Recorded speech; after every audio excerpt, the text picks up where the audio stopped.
Ladies and gentlemen, welcome to MALDEF's 2013 Chicago Awards Gala. Please join me in welcoming your Master of Ceremonies for this evening, AB7 journalist and anchor Stacy Baca.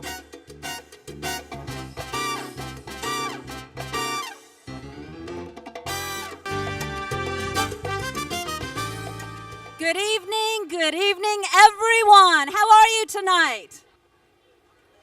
Yay, we're about to get started. If I could ask everyone to please have a seat so we could get started with our program tonight. Thank you. Boy, that was fast. I'm Stacy Baca with ABC7. I am overjoyed to be here this evening, very excited. I even cut my vacation short because I heard about MALDEF in the event and I was like, I have to be there. I have to be there. So I darted home this morning to make sure that I was here with all of you. So, a couple of questions before we get started. How many of you are on social media? Twitter, Facebook, you know it. If you're tweeting tonight, why don't we use hashtag MALDEF? Hashtag MALDEF. Just send out your tweets so we could all kind of connect and see who's here. So, first of all, I want to welcome everyone to the 2013 Chicago Awards Gala. As I mentioned, I am certainly honored to be your host this evening. We come together as a community, not only to celebrate MALDEF's hard work over the past year, but also to pay tribute to the distinguished honorees who are with us this evening. On behalf of MALDEF, I would like to thank all of tonight's supporters, and in particular, the host committee. What a lot of work this is. So let's go ahead and give them a round of applause for all of this.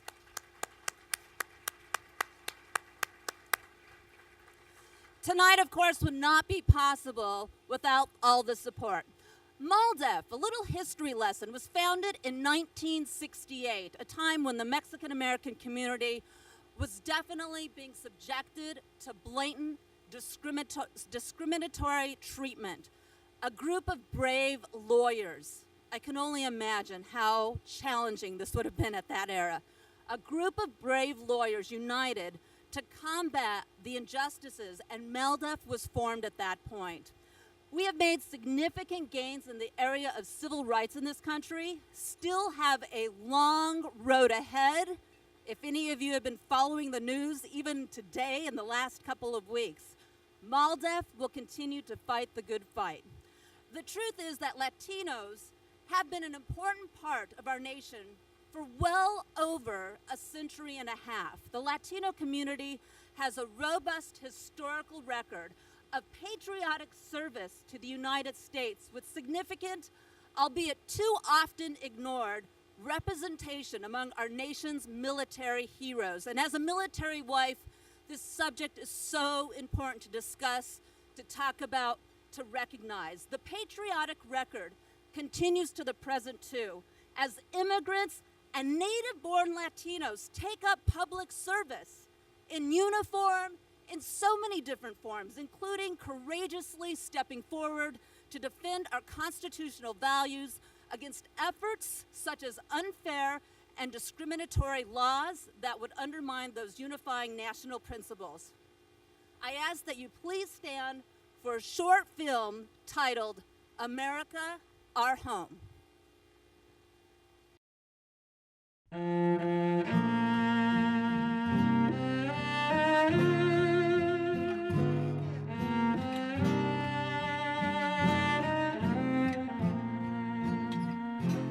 Oh, say, can you see by the dawn's early light what so proudly we hailed at the twilight's last gleaming, whose broad stripes and bright stars through the perilous fight o'er the ramparts we watched were so gallantly streaming, and the rocket's red glare, the bombs bursting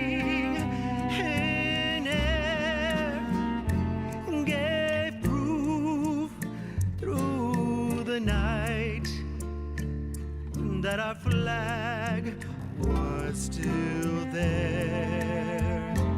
Oh, say, does that star-spangled banner yet wave o'er the land and of the free and the home of the brave?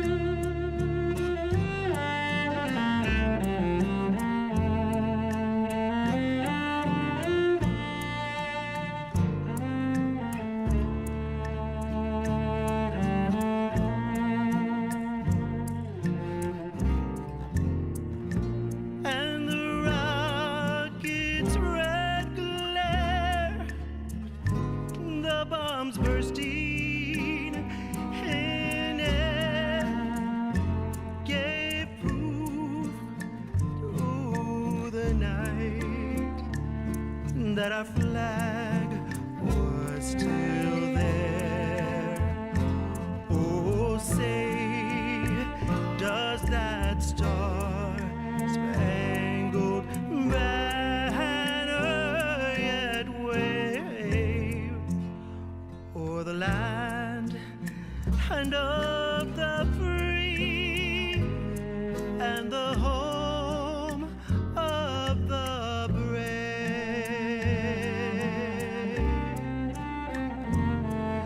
The brave.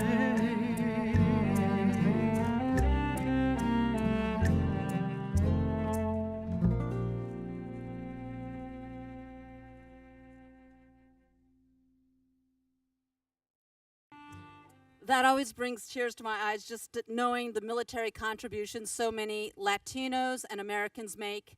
And it reminds me of a story. My husband just serving in San Diego. I lived in San Diego for a while.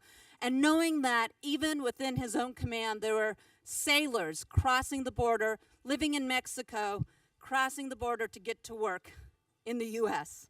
And I see that and it reminds me of them and just thinking about them. So many sacrifices that Latinos, native-born immigrants do for our country. It is my pleasure now to introduce a familiar face to many of you here in Chicago too.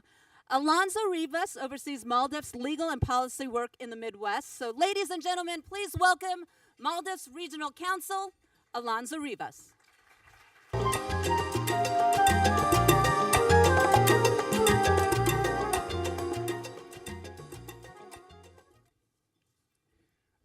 Thank you, Stacy.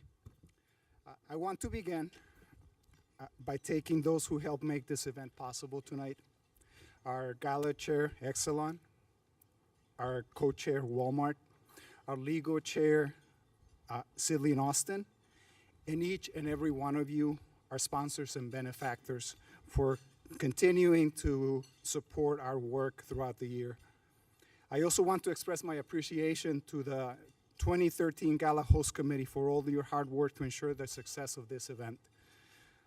For me, the time of the gala is always a time to reflect on the work of our organization, our regional office, and our many partners who have done during the year, and to celebrate important developments for our community that had transpired during the same time period. And this year we have much to celebrate. As we sit here tonight, Democrats and Republicans in DC are discussing the possibility of an immigration reform bill. While the outcome of the discussions is uncertain, we cannot understate the dramatic shift in the way our elected officials have decided to deal with the issue of immigration, an issue that has been considered the third rail of politics in the past. And of course, we cannot forget that merely a year ago, the Deferred Action for Childhood Arrivals Memorandum was passed. although it falls short of immigration reform, DACA has allowed thousands of undocumented individuals who immigrated to the United States as children to remain in the country legally. These two positive developments, however, have not come without their challenges. Not long after DACA was announced, several states announced they would deny driver's license to DACA beneficiaries. While eventually many of those states reversed those policies, Arizona and Nebraska have maintained course, and our national office and Midwest regional offices had to file lawsuits against them, challenging their unconstitutional actions. Moreover, despite the prospect of immigration reform, the high number of immigration raids and deportations has continued in the past months. Locally, MALDEF and partners have investigated cases of likely unconstitutional arrest by immigration agents of individuals in their own homes and in the presence of their own families, with the eye towards challenging those practices in federal court. So if there's a lesson to be learned this year, is that despite our successes and our achievements, we must remain vigilant at all times.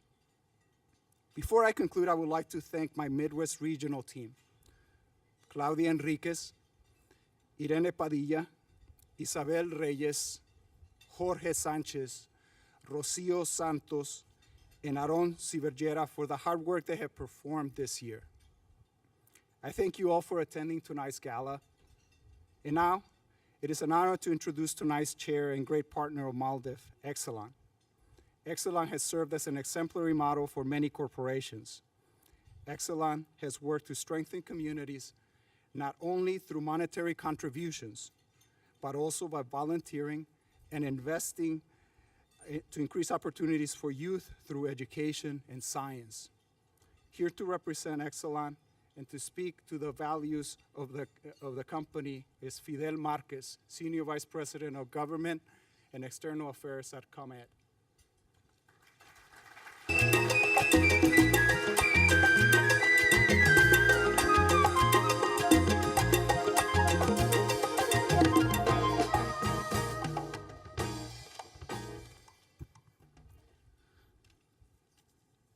Hello and good evening. That's very good. Exelon, ComEd's parent company, is very pleased and honored to be the title sponsor for tonight's 2013 Chicago GALA Awards. Both ComEd and Exelon are fully committed to investing in and enriching the communities in which we serve. Through our corporate giving programs, our community-based volunteer initiatives, or serving on boards such as Martin Montes serves on MALDEF's board, and our support of diversity in education, we believe that a strong, thriving community is a necessary foundation for our society. We work very hard to forge relationships with organizations that provide essential services to traditionally underserved communities. In addition to understanding the socioeconomic needs of the people they serve, these communities are longstanding cultural traditions that have existed for decades in the greater Chicagoland area. We are very proud to be a longtime supporter of the Mexican American Legal Defense Fund. Since 1981, we have continued to support MALDEF's commitment to the Latino community, demonstrated by the unique programs addressing many of the most pressing needs in the Latino community, including immigrant rights and integration, language access, economic recovery, and education enhancement, which are designed to even the playing field for young Latinos and Latinas. In addition to MALDEF, ComEd actively supports many Latino organizations, including NLEI, Casa Central, Back of the Yards Neighborhood Council, and El Valor, where my colleague Ray Gonzalez, who's here with us tonight, continues to have faithfully served them for more than 30 years. ComEd is proud of this level of corporate social investment and sees it not just as an imperative, but it's really a great way to connect with our customers, and it simply is the right thing to do. We congratulate all the awardees tonight. Thank you very much, and a great, successful gala for you again, Alonso.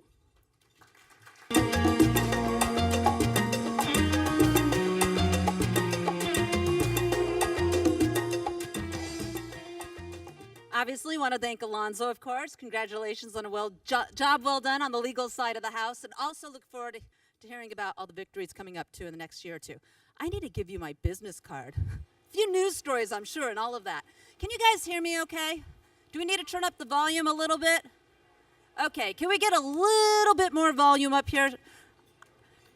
Yeah, is that better? Testing, 1, 2, 3, mic check, mic check. Okay, so everyone's good to go with that. Just want to make sure. Sometimes I scream, so I don't want to feel like I'm screaming at you. All right, also a big thank you to Exelon Fidel as well for all your comments and remarks, the support that you give so many organizations like MALDEF and also other community groups as well. A lot of familiar names in there, El Valor and LEI. Partnership definitely appreciated. It is very important for MALDEF to highlight some of the important work that they do alongside their partners as well. And it is my distinct pleasure to introduce this evening's legal chair and MALDEF's national law firm partner, Sidley Austin. Boy, have they been busy. Here to speak to his partnership with MALDEF, we are joined by MALDEF's board member and partner at Sidley Austin's Los Angeles office. Please welcome everyone right here, Mr. Jose Sanchez.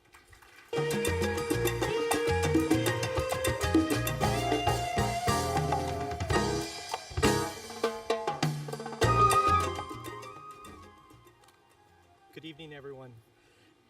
And congratulations to the amazing and distinguished honorees here tonight.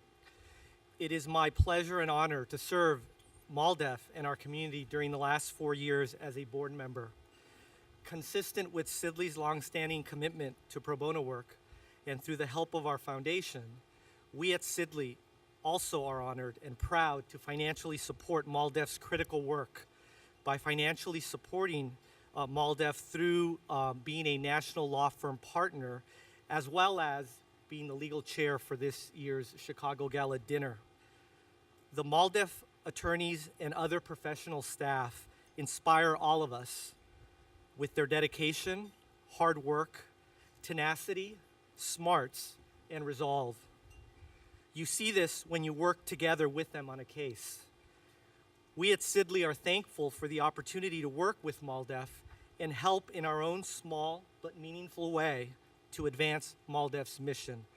Sidley recently represented MALDEF and other Latino national organizations in the filing of an amicus brief in one of the voting rights cases announced today. Unfortunately, in a sharply divided 5-4 ruling, the Supreme Court majority struck down Section 4 of the Voting Rights Act, that section that spells out the formula used to determine which jurisdictions warrant special scrutiny when they propose changes in their electoral processes. This sadly leaves Latino and other minority voters throughout the country without the vital mechanism to stop voting discrimination before it occurs. Congress must now act, making the work of MALDEF as relevant and critical as ever.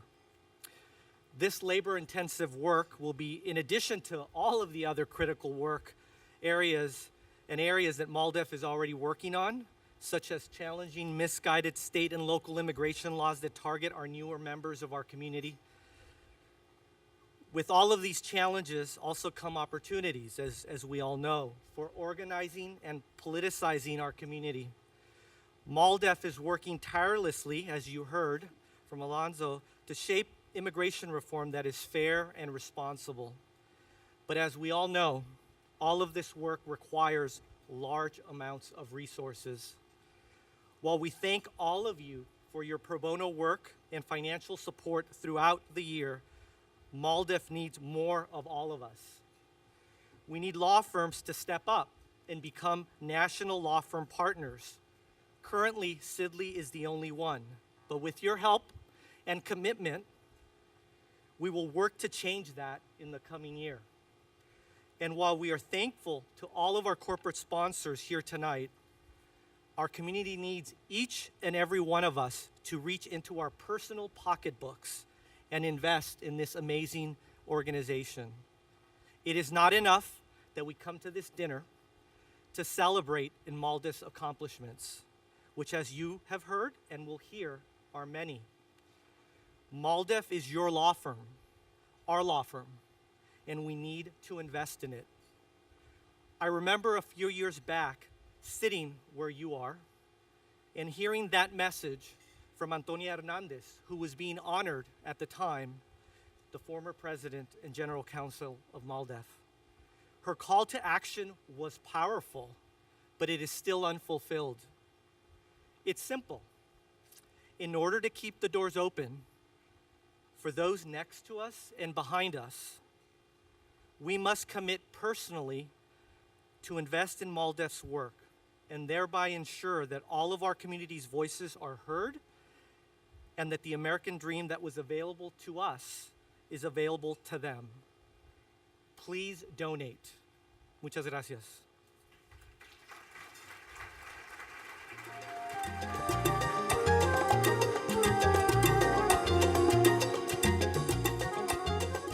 Thank you for that, Jose. Definitely a poignant message for this evening, too. And obviously, thank you to Sidley Austin for their support as well. Now for the moment we've all been waiting for. Tonight's Corporate Social Responsibility Award. MALDEF and its host committee selected a man who is well aware of the interconnection of our varied communities right here in the Chicago area. Bill Von Haney. Bill Von Haney oversees legal, corporate strategy, development, government affairs, investments, communications for Exelon. We have a long list of things here that he does. Prior to joining Exelon, Bill was a senior partner at Jenner & Black. He serves on several boards, including the Legal Assistance Foundation of Chicago, the Civic Consulting Alliance, and the Diversity Scholarship Foundation. Also serves as the executive group sponsor for Exelon's Latino Employee Networking Group, OLE, Organization of Latinos at Exelon. Widely recognized and appreciated for his community work, Bill has been named by the National Law Journal as one of the 20 most influential chief legal officers in our country. Let's go ahead and take a look at Bill's video profile.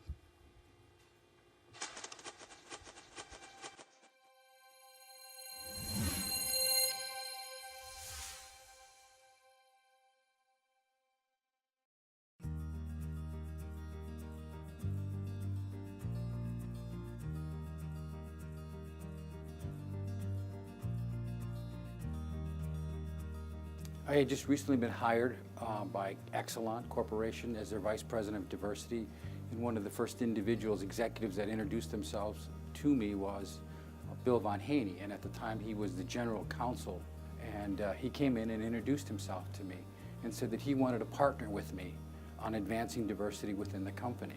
In 2006, my student Edgar Rodriguez won the MALDEF scholarship. He won $2,500. And he gave a speech that night at the gala, and he told his story. So after that speech, Bill Von Haney came up to Edgar and he said, if there's anything I can do to help you, here's my card. And he was just so heartfelt. He really was moved by the story.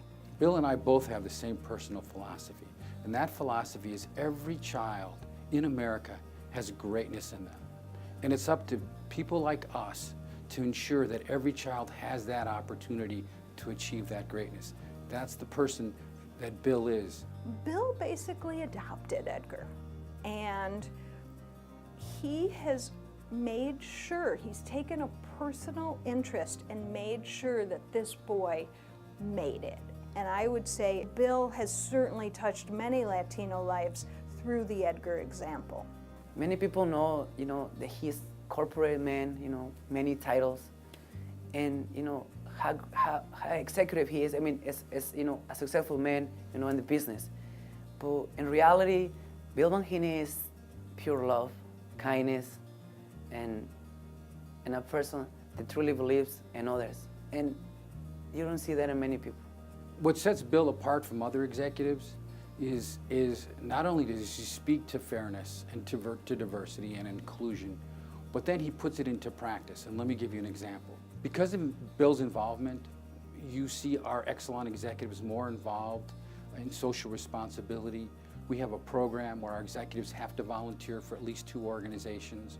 You see more diverse lawyers on the floors of ComEd and Exelon and all our respective companies. You're seeing minority professional firms diverse firms doing business with Exelon and ComEd. If Bill is an example to the community, he really is showing people, take an interest and make sure that when a person comes through your life, help them not only with talk, but being constant through the journey. Bill certainly deserves this honor because of the person that he is, for what he stands for, how he is a champion of diversity for our company and for our society as a whole. Bill is a person who is passionate about people and about fairness and about our children and about our community.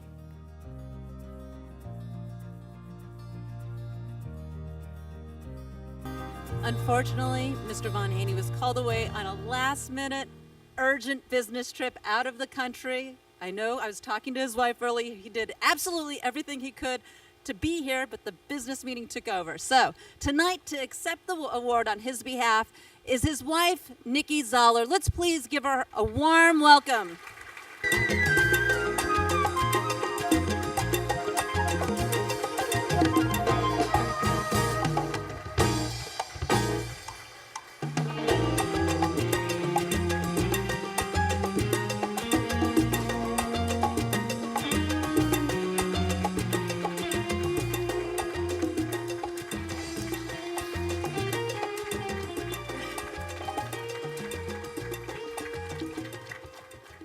Thank you all.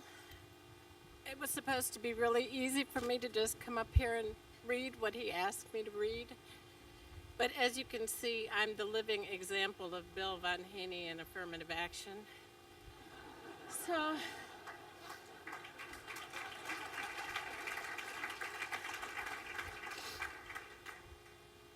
he really wanted to be here. And I really wanted him to be here. This is such a beautiful, beautiful honor and a beautiful organization. And so I think I'll just read what he said to read. I'm very honored to receive the 2013 Corporate Social Responsibility Award from MALDEF, an organization with which I have had a long history and for which I have deep respect. And I am particularly honored to do so on an evening in which MALDEF is also honoring two incredible women, President Preckwinkle and Judge Valdez. Selfishly, I hope the adage that you are judged by the company you keep will have some application tonight. Thank you, ladies. I am also very honored to work for Exelon, a company at which social responsibility is not a public relations catchphrase, but instead is as deeply embedded in our fabric as are our power plants and transmission lines. My colleagues, such as Ray Gonzalez, Fidel Marquez, and Chris Crane, our CEO, get it plain and simple. I proudly represent them tonight. In Chicago and beyond, we have immense problems with respect to which the need for social responsibility never has been more urgent. Poverty, prejudice, and violence flourish when our economic underpinnings are most stressed, and the impact disproportionately falls on persons of color. But the potential for effectuating positive change as socially responsible individuals, communities, and corporations likewise is enhanced in these circumstances. MALDEF has been and continues to be an agent for social change of inspirational magnitude. For ourselves and our children, we all will be well served by following MALDEF's lead. I am so sorry not to be present to accept this great honor in person. And here's where I vacillate a little bit. But I take some solace in having the most wonderful and beautiful woman in the world accept on my behalf.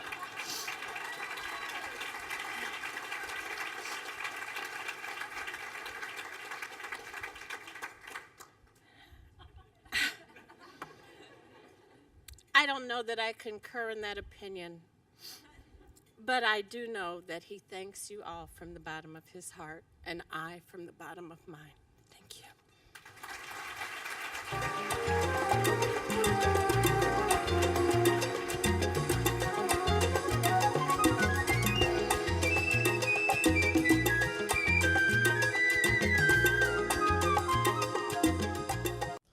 MALDEF was created by a group of community leaders in the Latino community, lawyers and others, who saw the need in the court system for representation of the Latino community and an organization that was dedicated to promoting the civil rights of Latinos. At the time in 1968, the Latino population was concentrated in the Southwest, as well as with pockets in Chicago, New York, and Florida. And in all of those areas where there were significant Latino populations, there were widespread patterns of exclusion, discrimination at work, discrimination in the schools, discrimination throughout society. And there was a need to be able to call on a legal organization to challenge that exclusion and discrimination in the courts. There's many components of what MALDEF does: litigation, advocacy, and education.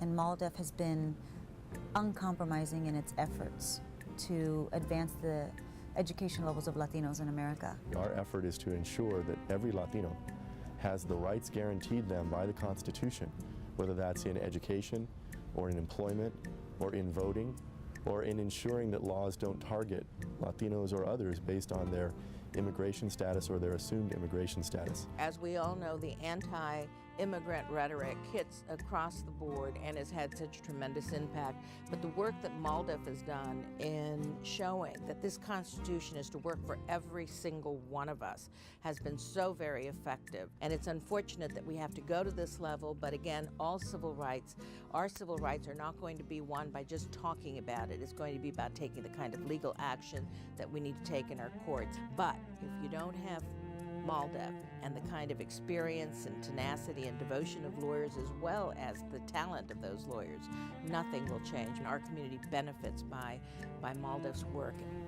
What I'm most proud of about MALDEF is how it has withstood the test of time as an organization for the advocacy and litigation and education of Latinos in America, and that they have been surviving and fighting relentlessly to protect the constitutional rights of Latinos living in America.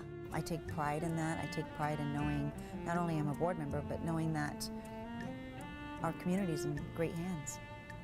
So I'm proud of the efforts of our policy staff, of our legislative attorneys nationwide, from DC to all of the state capitals, in working to ensure that we have laws that better protect the civil rights of Latinos and better serve our national interests in inclusion and incorporation of all communities in our future progress.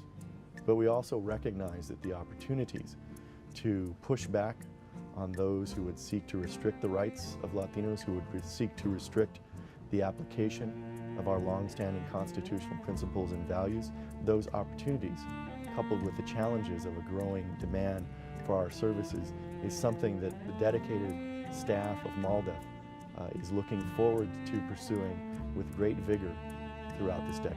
It is a new era. The landscape of America has been changing in a Latino way for a while. I see great things for MALDEF.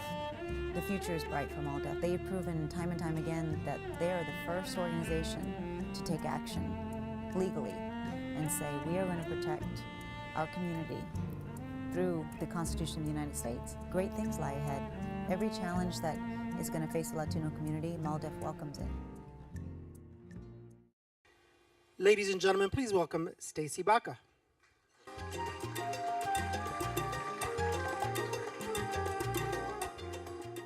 Hope everyone had a chance to enjoy your dinner, catch up with old friends, meet some new friends too. So once again, congratulations to MALDEF. 45 years of service to the Latino community, 45 years.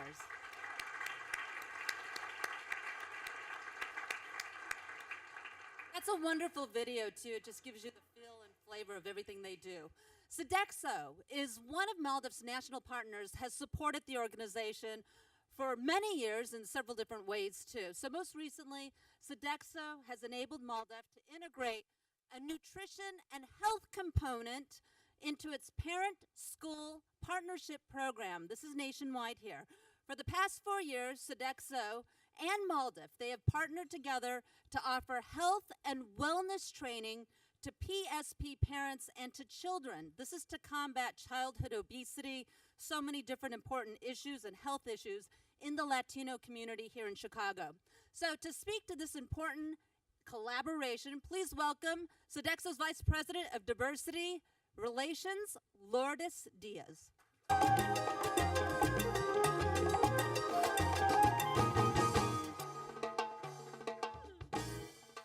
always happens. Has to come like a foot down. Muy buenas noches. Good evening. I am ecstatic to be here. To all of you, this is great. I want to start by thanking Tom and all of his team for the wonderful collaboration that we have. I also want to thank our team, Sodexo's team that is here. This is a very special initiative because it brings together parents and children to get education on health and wellness. Health and wellness is our shared mission. It's a Sodexo priority as part of our commitment to our to our corporate social responsibility and our Better Tomorrow plan as we improve the quality of life in our communities. Sodexo partners with MALDIF and the PSP initiative in cities including LA, San Antonio, Atlanta, and of course Chicago. Our chefs teach mothers, mostly of them are Latinas, and their children ranging from the age of 5 to 18 about healthy diet and healthy cooking in our culture. The audience learns an amazing amount of information about ingredients, portion control, and the best way to cook our food, but yet in a better, healthy way. As I engage with the program in the last 4 to 5 years, it always amazes me how the mothers and their children are engaged, they ask for information, they're taking notes about how to process the food and associate the learnings with the calorie and fat count as they fight child obesity within our homes. They learn a great deal of nutrition around how their breakfast of quesadillas, tomato and red pepper soup, and whole wheat pancakes can taste better, yet doing it in a different way. And I always laugh because, arroz con frijoles, tortillas, it doesn't matter what the ingredients are, there's a better way of doing it for us to have healthy families. They taste the foods with our chefs and their dietitians. They ask questions, and they take guessing as to the portion control that they should have in their plates. And they walk away with snacks that are provided by our key suppliers from the Chicago area. We also provide them with healthy recipes, handouts, that they later work with MALDIF to track outcomes. Yet this would not be possible without partnerships, not only like with MALDIF, but with our clients like the Illinois Institute of Technology, who's here with us today,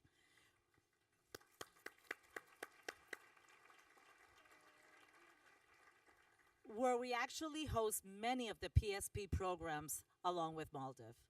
Thank you for your collaboration.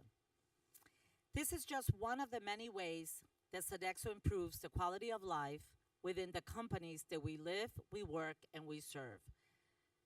Thank you again, MALDIF and Tom, for your leadership and for your partnership as it is allowing us to make a difference in health and wellness in our Hispanic communities across the nation, which is really our shared mission.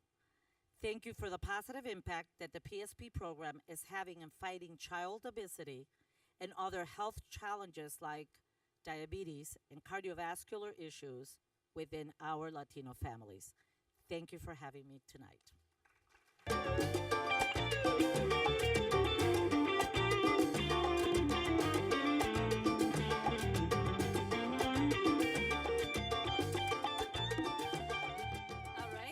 Lourdes for that, and Sodexo as well for their collaboration and partnership.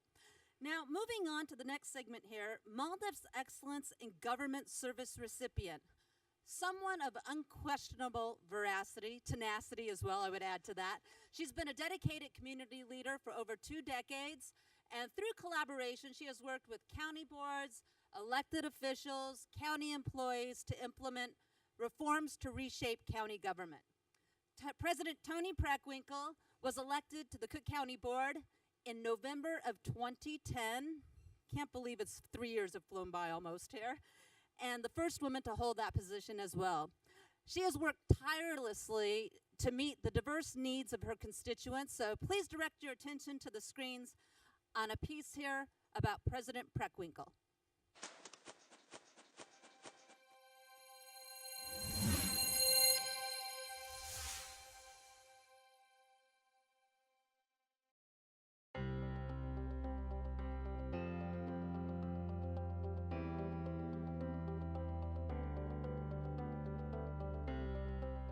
I've known Toni for about 30 years. I first met her as she was an activist in the Hyde Park neighborhood. I got to know her as a progressive independent type of an activist. So we have a long history. I've always known her to be an independent, a forward thinker, and someone who cares about all people, but particularly the more vulnerable populations in society.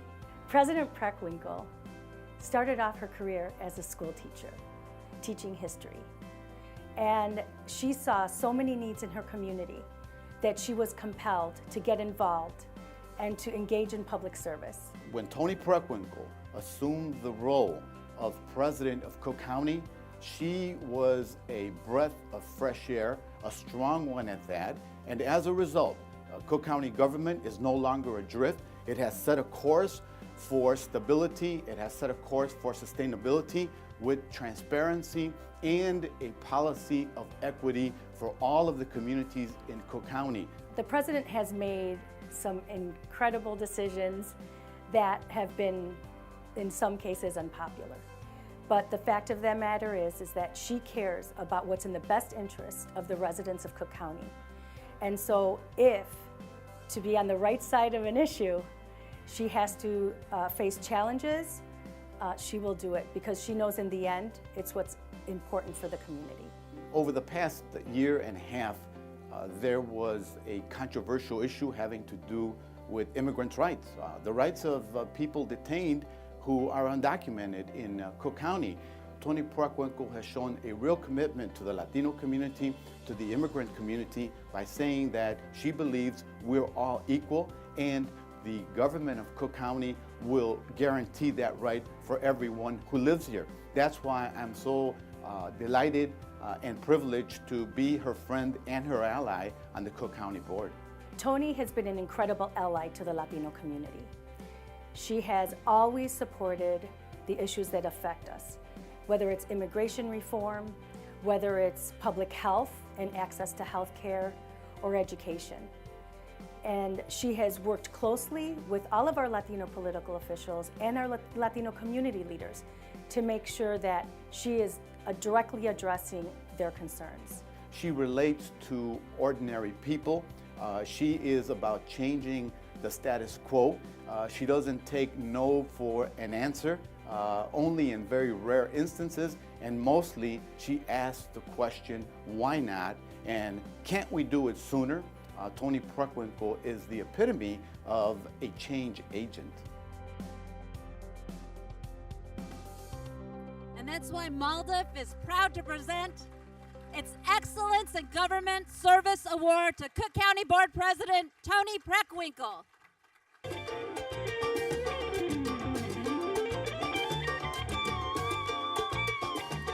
Thank you very much.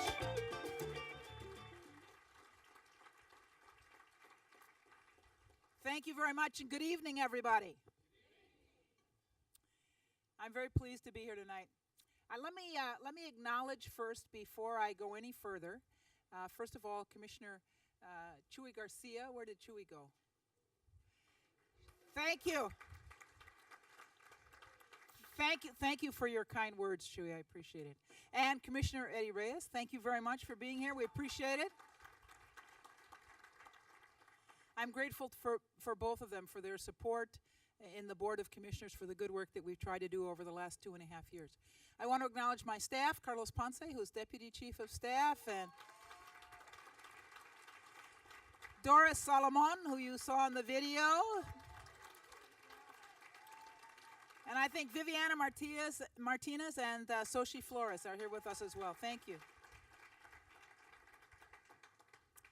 You know, I'm a history teacher by profession, as Doris said. And, you know, there's always been a tension in this country between those who welcome immigrants and newcomers and those who have more nativist and hostile views. And the government hasn't always been a friend of immigrants. And immigrant communities have often needed advocates. And Shirley Maldeff has been an advocate for immigrants and a strong supporter of civil rights. And I'm grateful to Maldeff for the good work that it's done, not just on behalf of the Mexican-American community, but on behalf of Americans as a whole. We really need champions of those who are marginalized, and Maldeff, throughout its history, has been one of those champions. Thank you very much.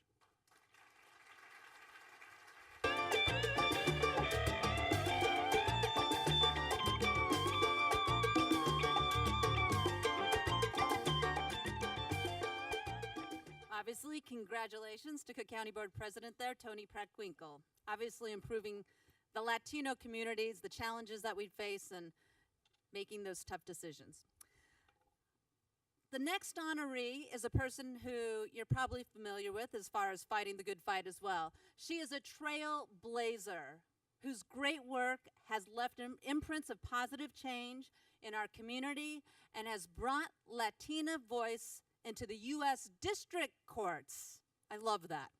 Maria Valdez began her legal career as a federal public defender in Los Angeles, California, later moved to Chicago to lead Maldeff's Chicago office as regional counsel. Well, she now serves as magistrate judge of the United States District Court of the Northern District in Illinois. Judge Valdez has also been actively engaged in philanthropic work throughout the Chicago area. So let's go and take a look at her life achievements and the career of Judge Maria Valdez.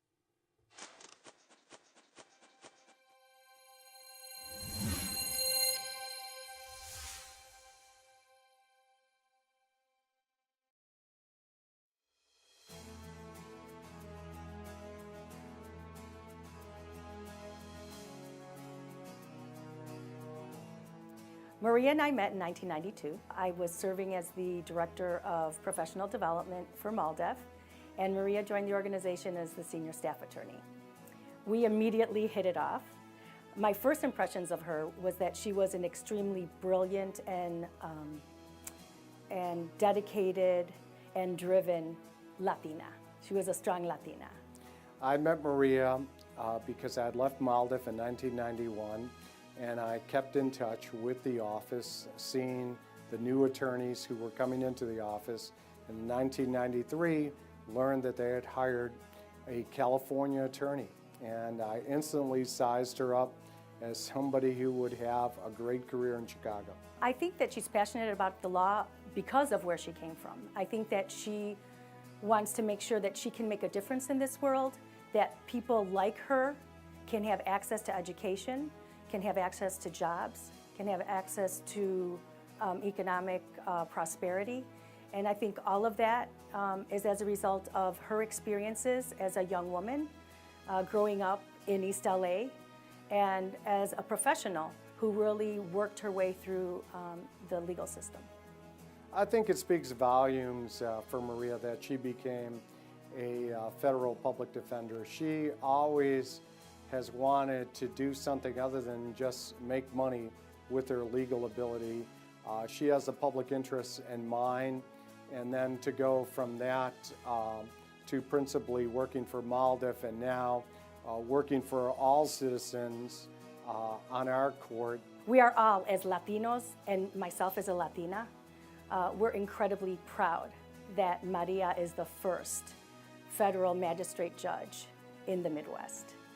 And we know that she achieved that goal because she persevered, she worked hard, and she was always on the right side of the law. So it was a tremendous accomplishment. She is a role model for other Latina attorneys and for Latinas that are in school. She shows that you, when you put your mind to it, can accomplish a great deal. I think she continues to be a large role model for all Latinas. I know that if you were to ask Judge Valdez what her two greatest accomplishments are, she would say her two daughters, Amelia and Isabel. I admire Maria for the way that she has been able to balance her work and community with her love of family. And for that, I have great respect for her. I really think she is a human dynamo who can take care of her own family and then take care of her extended community family, doing a great deal, using every hour of the day, and somebody that you just look at and say, that's a great person.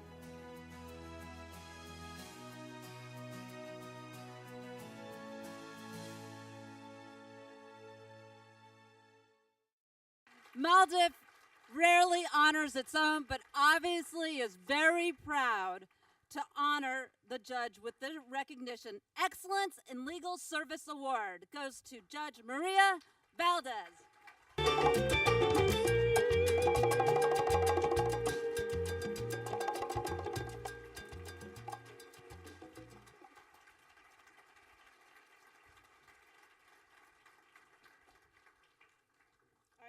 I always tell people that I love being the center of attention, but that's actually not true. It's like old home week being here. This is my 21st MALDEF dinner. So I want to thank MALDEF and the board of directors for conferring this amazing honor on me. I never felt like I deserved it because I have led a very charmed life. I had a little difficulty growing up, and Doris mentioned a little bit about my growing up in East LA. I was never a member of a gang, I can assure you that. But once I went to law school and started my legal career, I really have been the luckiest lawyer ever. I talk to so many lawyers who hate their jobs and think about it as a job, but I have never, ever thought about any of my legal jobs as a job. They really have come from my heart, and I've really enjoyed every one of them.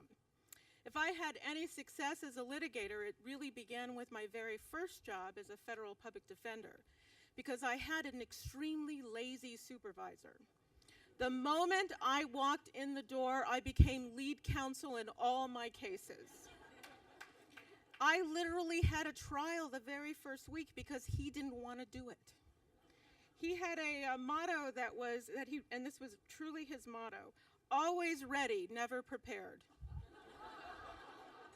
He said that to me 1,000,000 times, and each time he said that to me, I vowed not to live up to that motto.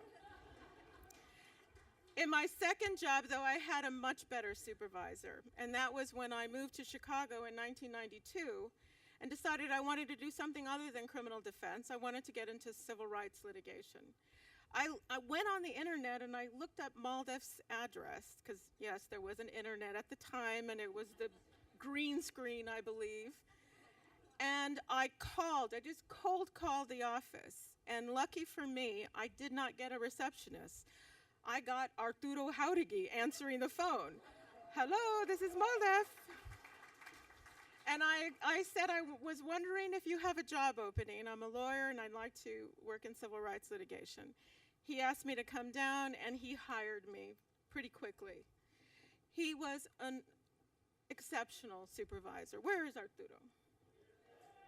Arturín.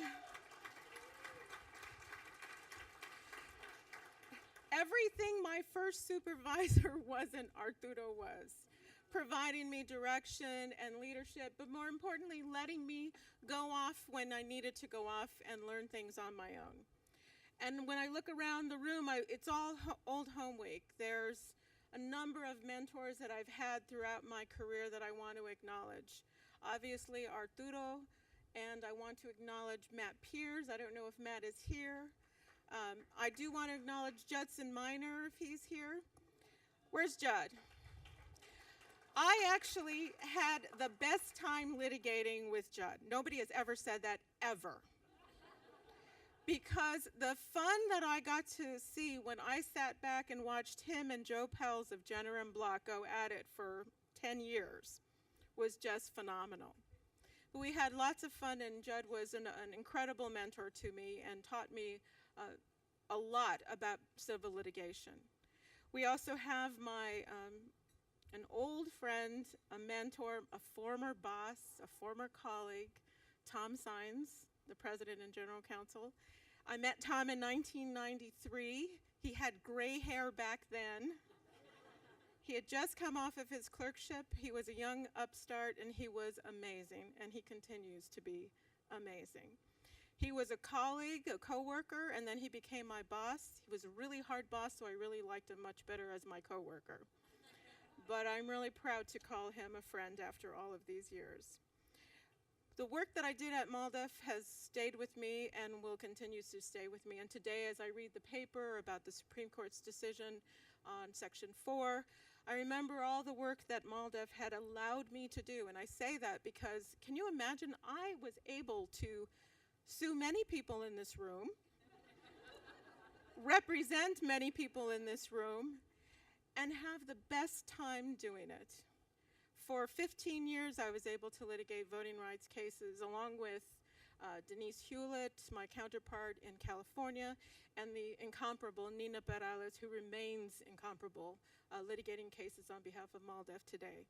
So my charmed life continues, but we end with my current position. And I want to thank my two final big mentors, Ruben Castillo and Ron Guzman. Where are they?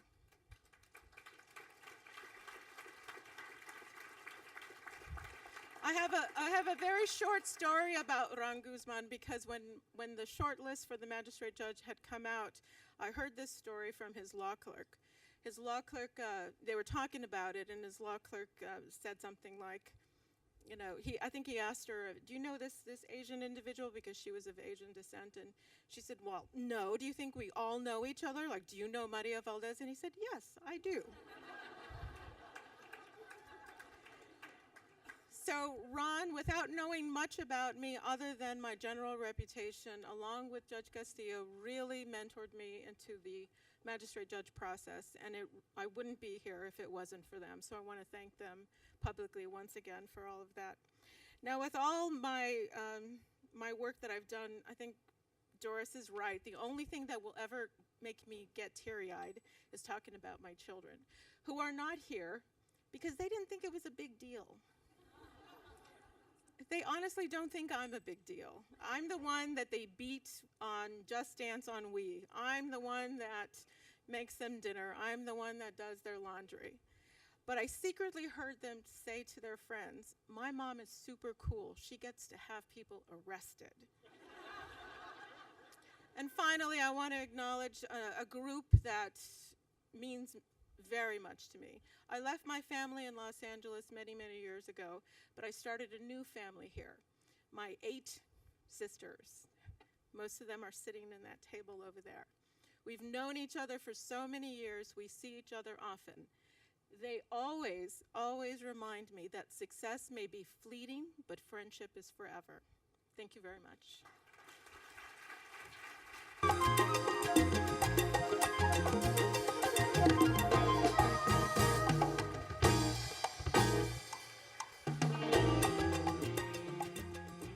Once again, congratulations to Judge Valdez. What a great role model for so many Latinas, women, like, yeah, right? Yes, absolutely. The great part about doing events like this, I talk to so many different school groups, and I love having role models to say, this is who you get to become. And like, Judge, you're a wonderful role model, and your success is tremendous, and it's great to be able to tell 6th graders and 7th graders, you know this judge right here? And have the same sort of response that your daughters do, like, wow, look at all that power, and, you know, just understanding what it's all about, so thank you. I also have the privilege here of introducing MALDEF's president and general counsel, You've heard his name brought up tonight. Thomas Sines, one of our nation's most respected, experienced civil rights attorneys. He's also responsible for leading many of Maldiv's renowned settlements, courtroom battles, victories on behalf of the Latino community. A busy man. So let's please welcome Maldiv's President and General Counsel, Thomas Sines.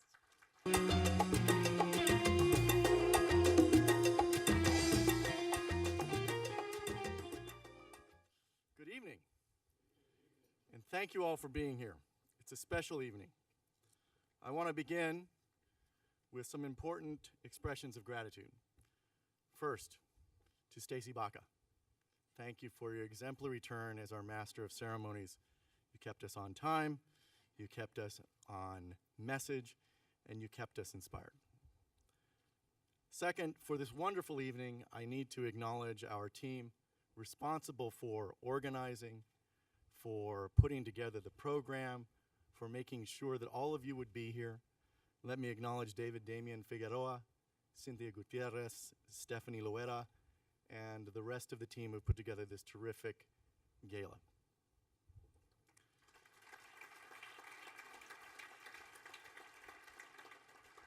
You've heard a great deal this evening about MALDEF's important work, and what makes that work possible is the support of all of you, as well as those who have become more directly involved and engaged with our organization.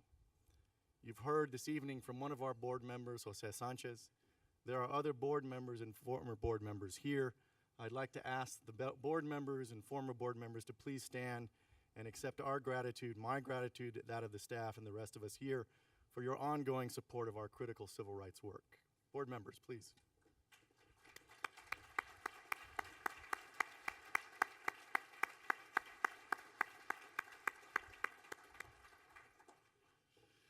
And of course, all of you are here because some hardworking member of our dinner committee knows you. Maybe you owe them something. Maybe they convinced you about the critical importance of the work that MALDEF does, maybe reminded you, hopefully, of that work. And so I want to ask our dinner committee members to please stand as we thank you for helping us in putting together this terrific event.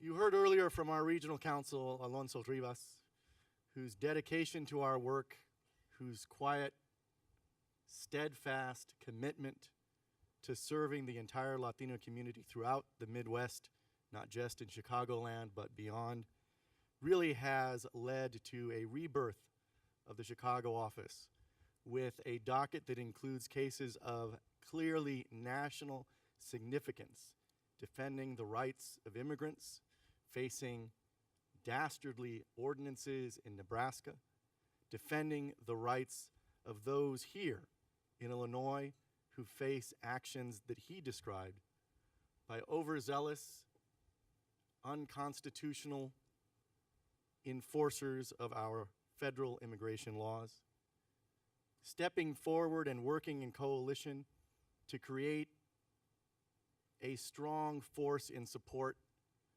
of the critical right to vote. He is, of course, supported by a team largely put together by him, and I'd like to ask Alonso and his entire staff to please stand and accept our acknowledgement of your sacrifice and your commitment to our civil rights work.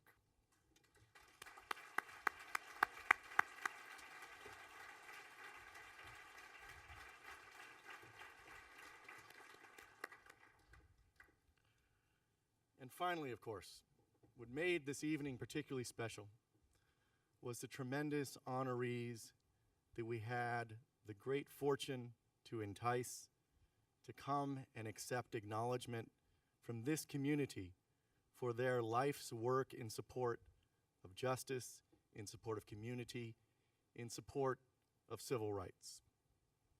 The dedicated Bill Von Haney, thank you, Nikki, for accepting, and thank you and Bill for your service to the community. The courageous Toni Preckwinkle, wherever she is, we thank her for standing up for the entire community. And of course, the wise and humorous Judge Maria Valdez, our colleague, our friend, thank you for an entire life of fighting for the community. To each of these honorees and to all of you, we thank you for your inspiration. We thank you for your ongoing support and collaboration. Perhaps this week,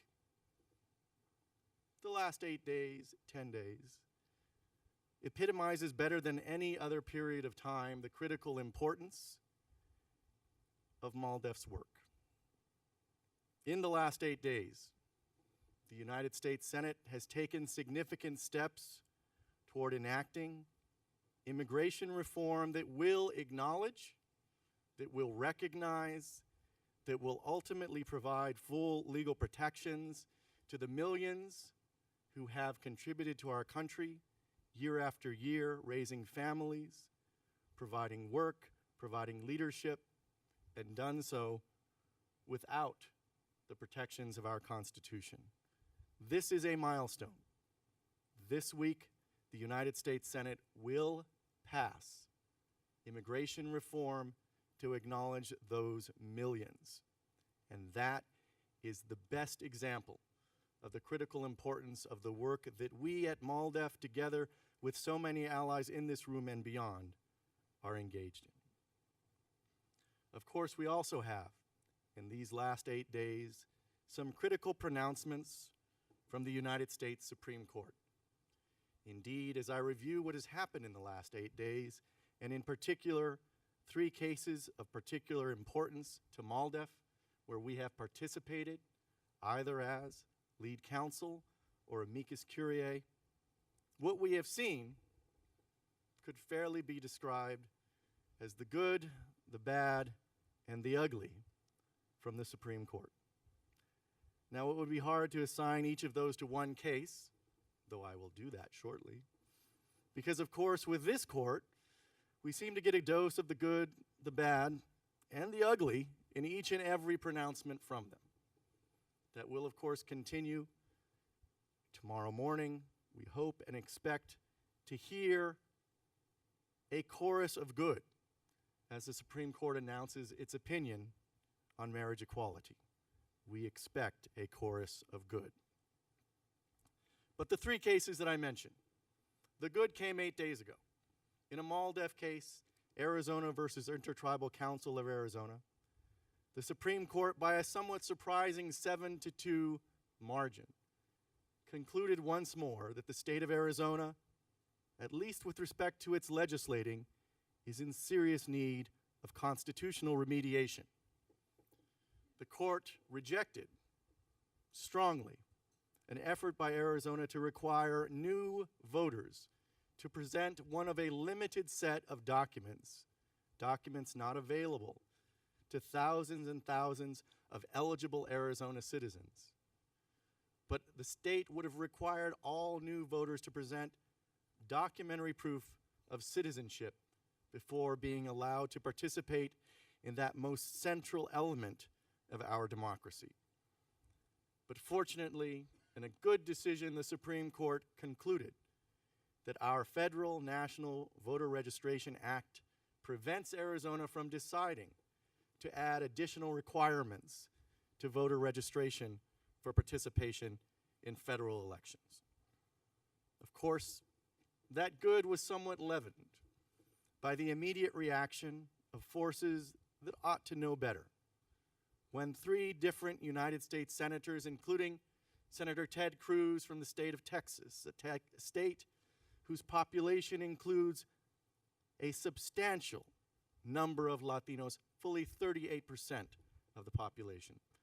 But 3 senators, including Senator Cruz, chose to immediately react to the Supreme Court's decision last Monday by introducing amendments to immigration reform that would overturn that 7-2 decision and allow, and in some cases even require, states to demand proof of citizenship before allowing new voters to participate.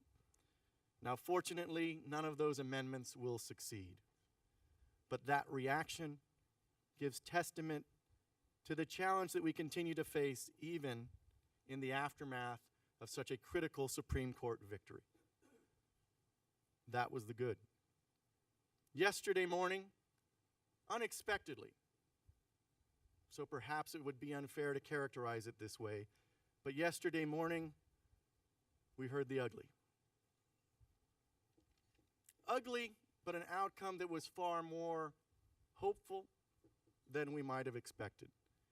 The Supreme Court decided in the case of Fisher versus University of Texas that it would not, as some had predicted, overturn the 10-year-old doctrine announced in the University of Michigan cases that permits universities across the country to use race to ensure that essential diversity is represented in each and every classroom. Now, why, you may ask, do I characterize it as ugly? Because regrettably, our doctrine, going back 10 years and longer, this year is the 35th anniversary of the Supreme Court's first pronouncement in the area of affirmative action in Bakke versus University of California Regents. But our entire course of history on addressing these critical issues of equal educational opportunity has been an ugly one, in which we refuse, even to date, to acknowledge that far beyond the critical element of diversity, which on its own, the Supreme Court reaffirmed yesterday, can support the continued use of race in admissions, but far beyond the critical element of diversity, when we review these cases, we are not permitted. The justices will not allow us to discuss the issues of equal educational opportunity in kindergarten through 12th grade school that so heavily impact eligibility, so heavily impact who is admitted to these flagship universities like UT Austin. How could the court decide a case like Fisher without acknowledging the decades-long history in Texas of unequal educational opportunity, where someone's zip code determines the resources available to them in school and predicts their likelihood of success in high school and in going on to universities? A decades-long history just this year reaffirmed when, in a MALDEF case, a state court judge in Texas concluded that in the fifth or sixth such instance over the last 40 years, Texas has reverted to a system of gross inequity in which property-poor districts receive far fewer resources than those of wealth. And you can all imagine the distinctions in populations between those two sets of districts. But that is why I characterize Fisher, despite its hopeful reaffirmation of the continued constitutionality of affirmative action in university admissions, as ugly. Of course, that brings us to this morning's incredibly bad news. You've already heard from Jose Sanchez that this morning the Supreme Court dealt a severe blow to the most successful civil rights mechanism in the history of this country. The Voting Rights Act of 1965 included within it, reauthorized multiple times by bipartisan majorities in Congress and signed by presidents of both parties, included within it a mechanism to subject those jurisdictions with the most egregious histories of voter exclusion, of discrimination, of violation of that most central and essential of rights, the right to vote. That those jurisdictions would be required sensibly, efficaciously, to submit their proposed changes to electoral matters for prior review, pre-clearance by the Department of Justice or a district court in Washington, D.C. What the Supreme Court did this morning was not to conclude that that mechanism, so powerfully effective over the last 48 years in ensuring, not just ensuring, but expanding what was a far too restricted right for African Americans, Latinos, and other minorities in this country to vote and participate in our democracy. What the Supreme Court did this morning was to conclude that Congress could not determine on the thousands of pages of evidence before it that the jurisdictions subject to preclearance ought to continue to be subject to that mechanism. The blow this morning means that at least temporarily, and I come to that in a moment, we cannot use that powerful civil rights mechanism to guarantee the right to vote. That is as bad as it gets from this Supreme Court or any other, to take a 48-year-old tool of such great success and put it aside. Now, even for those who live outside of jurisdictions covered by this preclearance requirement, we too have benefited from its existence and its application. Because whenever someone in a jurisdiction that is not covered by preclearance proposes a voter ID law, or a voter registration provision, or a precinct change, they do so understanding that they must attend to what has occurred in other jurisdictions subject to preclearance that have been told the self-same changes cannot be made under the law. So let's not be confused. This is not just a blow to those jurisdictions primarily in the South subject to Section 5 preclearance under the Voting Rights Act. It is a blow to democracy writ large across the nation. But I mentioned, it is a temporary disabling of that critical mechanism. We have it in our power through the Congress, the Senate, and the House to ensure that once more that mechanism is available to preserve and promote our most precious rights. I say rights plural because I believe that mechanism has been so powerful that we should use our power to extend it beyond the right to vote. The conversation that will ensue about the reaction to the Shelby County holding this morning ought to include whether we should use a similar preclearance mechanism to address that issue of equal educational opportunity raised but not discussed in Fisher. The coincidental juxtaposition of these two cases in this critical week presents an opportunity to use that powerful civil rights mechanism to not just target the right to vote, but the equally essential and foundational right to equal educational opportunity. Somewhere in this nation, more than one location, no doubt, there are some people who are celebrating the decision this morning from the Supreme Court. They are celebrating because they believe it will help them to continue in their mission to suppress the votes, to defer the votes, to deter voting, to prevent the kind of participation that scares them so much in their positions of authority and power. But what those who are celebrating don't understand, don't fully appreciate, and need to appreciate from those in this room and beyond, is that we too have learned. We too now have a better understanding of how to ensure that the civil rights laws of the last 48, 50 years, not just the Voting Rights Act, but other acts, are about to celebrate their 50th anniversaries. We too now understand how to derive the civil rights laws of the next 50 years.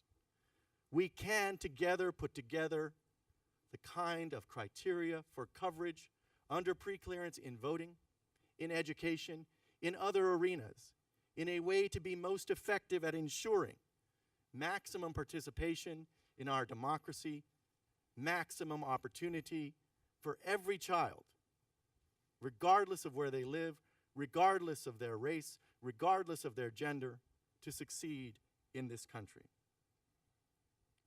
Last November, pundits recognize belatedly, far belatedly, the critical importance of the Latino vote in the presidential elections. Many of us in this room thought we had that impact at least in 2008. Not to be recognized. But in 2012, it was recognized by commentators across the nation. And it has been recognized by those senators who are now considering the immigration reform that they wouldn't have discussed or touched 1 or 2 years ago. But the message of last November is in our wisdom collectively, is in our ability collectively,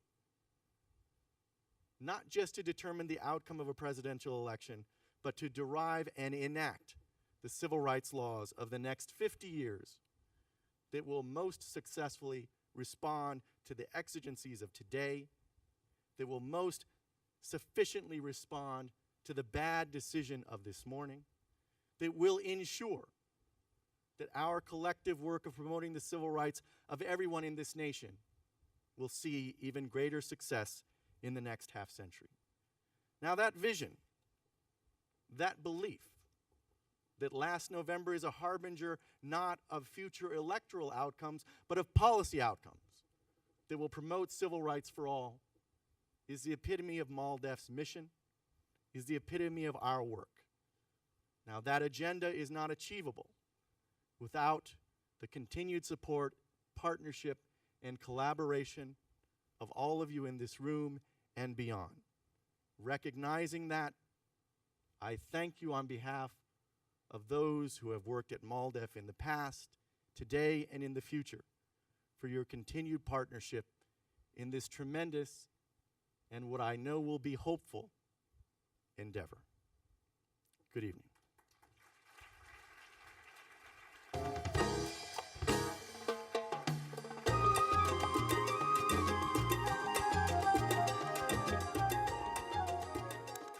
Thank you so much for that, Tom. For those of us who are not lawyers in the room, I assume that most of you are, but there's some solace in knowing that the legal minds of MALDEF and all of you are on it after hearing Tom's comments. So thank you very much for all of that. Sobering news, definitely, over the last 8 days.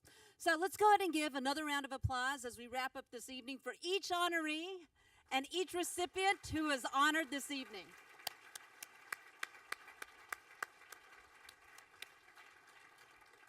On behalf of MALDEF and the entire team that organized this event, and I do so many different events, I want to tell you, over a dozen years or so, this is like ranks in the top 3 of organization. So that's something to be said for you guys. Thank you so much from my perspective.